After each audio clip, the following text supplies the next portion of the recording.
नमस्कार, मैं लता दत्त हूँ और एक सकारात्मक सोच मैं लेके आई हूँ। और ये जीवन चरित्र में इतनी जुझारूपना है, इतना सामर्थ्य है, ना थकने की कसम है। गजब की कमाल की चीज़ इस शख्स में है।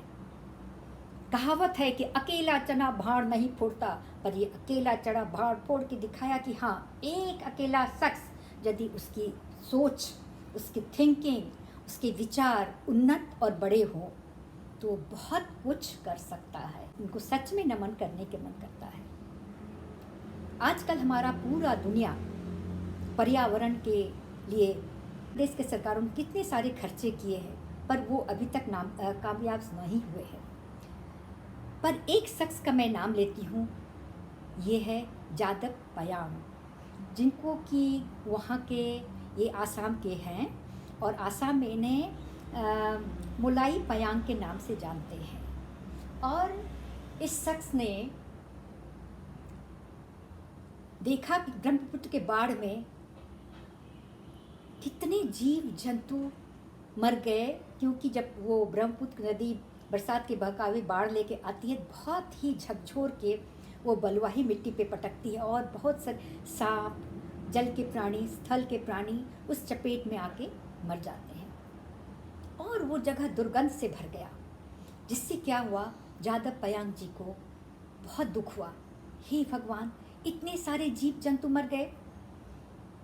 यदि ये जीव जंतु जिए रहेंगे तभी तो हम लोग उसके अंश हो करके पायदान पे आगे मानव सभ्यता रहेगी।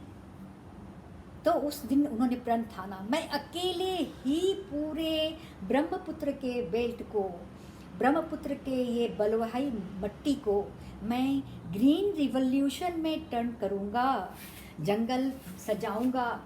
न किसी की मदद की परवाह ना किए।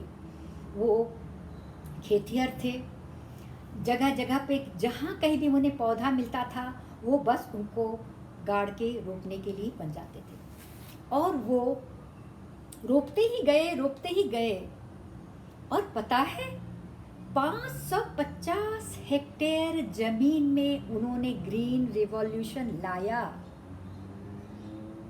आज तक वर्ल्ड में अकेला बंदा कभी भी कोई ऐसा काम नहीं किया कि इतना हेक्टेयर ज़मीन हरियाली से भर जाए और हमारा पर्यावरण सुरक्षित हो जाए। तब जाके उन्हें गिनीज बुक वर्ल्ड रिकॉर्ड में उनका नाम दर्ज हुआ। वर्ल्ड में इनका काफ़ी ख्याति बढ़ी। सबसे दुख की बात ये बड़ी आती तब है जब हमारे देश में इनके नाम की कोई पढ़ाई, चाहे जानकारी, चाहे उनके गुण का वर्णन नहीं होता है।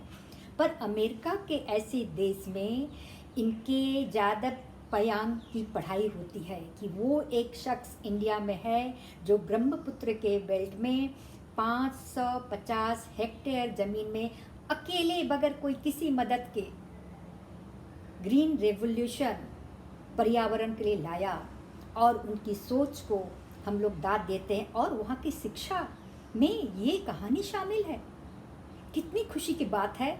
हम लोग उनको पूज नहीं सकते, उनके गुण को वर्णन नहीं कर सकते, बाहर के लोग वर्णन करते हैं। इसलिए आज की युवा पीढ़ी से हम बताएंगे कि ऐसे अद्भुत शख्स के लिए हम लोग ज़रूर पढ़ें और सुने और उनकी सकारात्मक सोच को, उनकी इतनी बड़ी सोच को, उन्होंने एक जीव जंतु को नहीं बचाया, उन्हें पूरे उस बेल्ट के आदमी में कितने सारे ऑक्सीजन दिए, कितने सारे बाढ़ के थपेड़ों से बचाया, कितनी भूमि बंजर भूमि होने से बच गई, उन्हें कितने तरह के फ़ायदे हुए। तो ये इन चीज़ों से सभी युवा वर्ग को प्रेरणा लेनी ही चाहिए। और मैं ये कह के अपने युवा वर्ग से प्रोत्साहित करती हूँ और बोलती हूँ, यदि आपको और कुछ सुनने की इच्छा है और कुछ जानने की इच्छा है, ज़रूर लिखें आपको क्या अच्छा लगा। और अच्छा लगा तो बेल आइकन दबाइए और फिर आप सब्सक्राइब करिए।